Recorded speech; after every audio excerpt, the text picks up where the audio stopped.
ప్రభుత్వం రూపొందించిన విధి విధానాల ప్రకారమే ధాన్యం సేకరణ చేయాలని రాష్ట్ర వ్యవసాయ రైతు సంక్షేమ కమిషన్ చైర్మన్ ఎన్ కోదండరెడ్డి అన్నారు.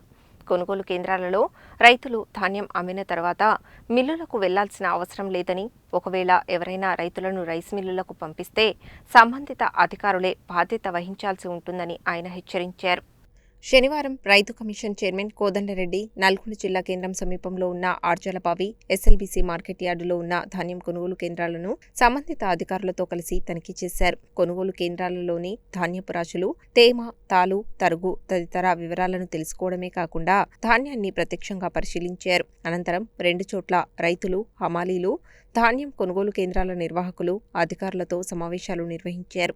ధాన్యం సేకరణ పాలసీకి విరుద్ధంగా ఎవరూ సేకరణ చేయకూడదని, ధాన్యం కొనుగోలు విషయంలో రైతులను ఇబ్బంది పెడితే సహించేది లేదని, ఇందుకు సంబంధిత శాఖల అధికారులే బాధ్యత వహించాల్సి ఉంటుందని హెచ్చరించారు. ధాన్యం కొనుగోలులో మిల్లర్ల ప్రమేయం ఉండరాదని, కొనుగోలు కేంద్రంలో రైతు, కొనుగోలు కేంద్రం నిర్వాహకులకు మాత్రమే సంబంధం ఉంటుందని, ధాన్యం అమ్మిన వెంటనే రైతుకు పక్కా రసీదు ఇవ్వాలని, అనంతరం రైతు బ్యాంక్ అకౌంట్లో డబ్బులు జమ చేయాలని చెప్పారు.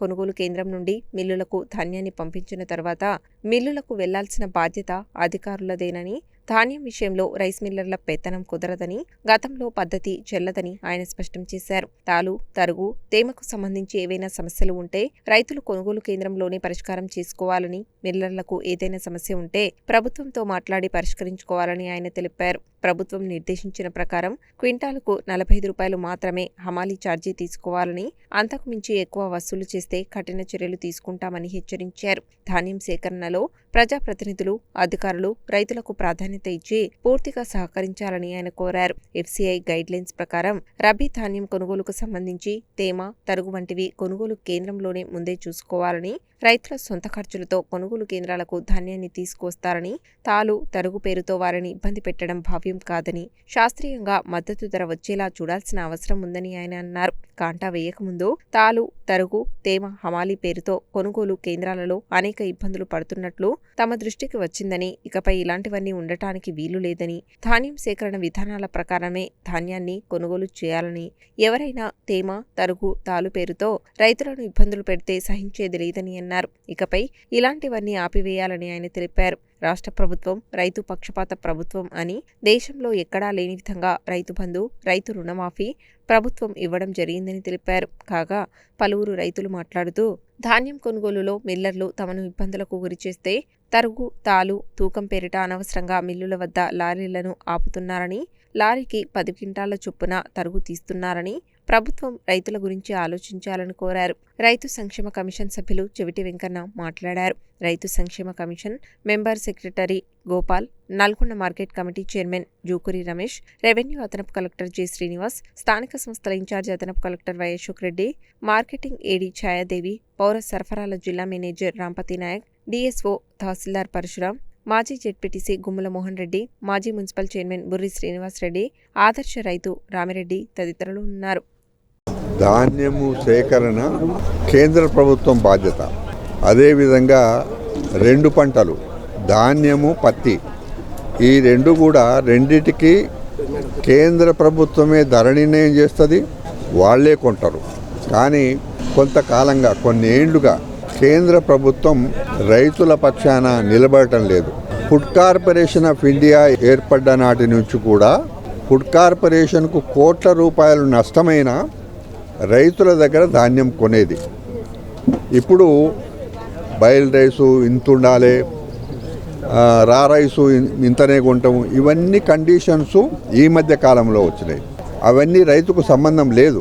రాజశేఖర రెడ్డి గారు ముఖ్యమంత్రిగా ఉన్నప్పుడు కానీ, రేవంత్ రెడ్డి గారు ముఖ్యమంత్రి అయిన తర్వాత ఇద్దరు కూడా రైతు పక్షపాతిగా ఉంటారు. రైతులకు రుణమాఫీ విషయంలో కానీ, రైతు భరోసా విషయంలో కానీ, లేకపోతే సన్నోడ్లకు బోనస్ ఇవ్వడం విషయంలో కానీ, ఏదైనా రైతుకు అనుకూలంగా ఉండే ప్రభుత్వం ఇది. రేవంత్ రెడ్డి గారు రైతు బిడ్డ, రైతు కుటుంబం నుంచి వచ్చినోడు. మాకు తెలిసింది రైతులు కొంత ఇబ్బంది పడుతున్నారు. ఎందుకు పడుతున్నారు? ఇక్కడ సెంటర్లో ధాన్యం తీసుకొచ్చిన తర్వాత ఇది ఎండాకాలం పంట.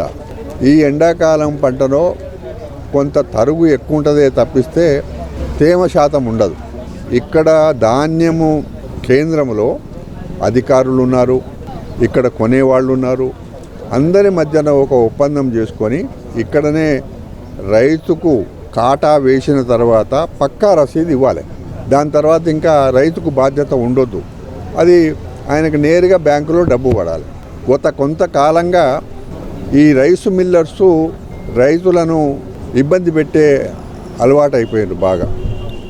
ఇది నడవదు. ఈ ప్రభుత్వంలో మిల్లర్సు పెత్తనము నడవదు. వాళ్లకు సివిల్ సప్లైస్ మధ్యన ఒక అగ్రిమెంట్ అవుతుంది. ఒక క్వింటాల్ ధాన్యానికి ఇన్ని కిలోల బియ్యం ఇస్తామని చెప్పి అగ్రిమెంట్ అయిన తర్వాత అది ప్రభుత్వం వరకే కానీ రైతులకు సంబంధం లేదు. కాబట్టి ఇక్కడ ఆఫీసర్లందరూ కూడా రైతులందరూ కూడా మాట్లాడినప్పుడు అదే అభిప్రాయంతో ఆఫీసర్లు ఉన్నారు, అదే అభిప్రాయంతో రైతులు కూడా ఉన్నారు. కాబట్టి ఇక ముందు ఎవ్వరు కూడా ఇక్కడ ఏ సెంటర్కైనా వచ్చిన వాళ్ళు ఇక్కడనే కాటా వేసే వరకు వాళ్ళ బాధ్యత. కాబట్టి అధికారులకు కూడా కమిషన్ అంటే రైతుల పక్షాన ఉండే కమిషన్, ఇది వ్యవసాయం గురించి ఆలోచన చేసే కమిషన్. కాబట్టి ఏదేమైనా ఆఫీసర్లు చాలా రైతులతో సమన్వయం చేసుకొని రైతుకు ఏ విధమైన ఇబ్బంది రాకుండా చూడాలి. రైతు గోసపడొద్దు. పంట పండించేదే మహా కష్టం. పంట పండించిన తర్వాత అమ్ముకోవడానికి కూడా ఇబ్బంది. నేను ఇందాక మనవి చేసిన మీతో 2 పంటలకు కూడా వాళ్ళే ధర నిర్ణయం చేస్తారు. ధర కూడా నిర్ణయం చేసేటప్పుడు సైంటిఫిక్గా లేదు. అది ఈ సంవత్సరానికి 69 రూపాయల, కేంద్ర ప్రభుత్వం నిర్ణయం చేసేది 69 రూపాయలు. అంటే పెట్టుబడి పెరిగింది, బ్యాంకులలో అప్పులు సరైన సమయానికి దొరకక ప్రైవేటు అప్పులు తీసుకొని అనేక ఇబ్బందులు పడి పంట పండించిన తర్వాత గిట్టుబాటు ధర కాకపోవడం వల్ల, ఇది కేంద్ర ప్రభుత్వం పాలసీలు బాగలేకపోవడం వల్ల, అందువల్లనే రాష్ట్ర ప్రభుత్వం ఏం చేసింది, అదనంగా ఇస్తున్నది ధాన్యానికి. ఎక్కడ ఏ రాష్ట్రంలో ఇప్పటి వరకు ఇవ్వలే, ఈ తెలంగాణ రాష్ట్రంలోనే ఇస్తున్నది.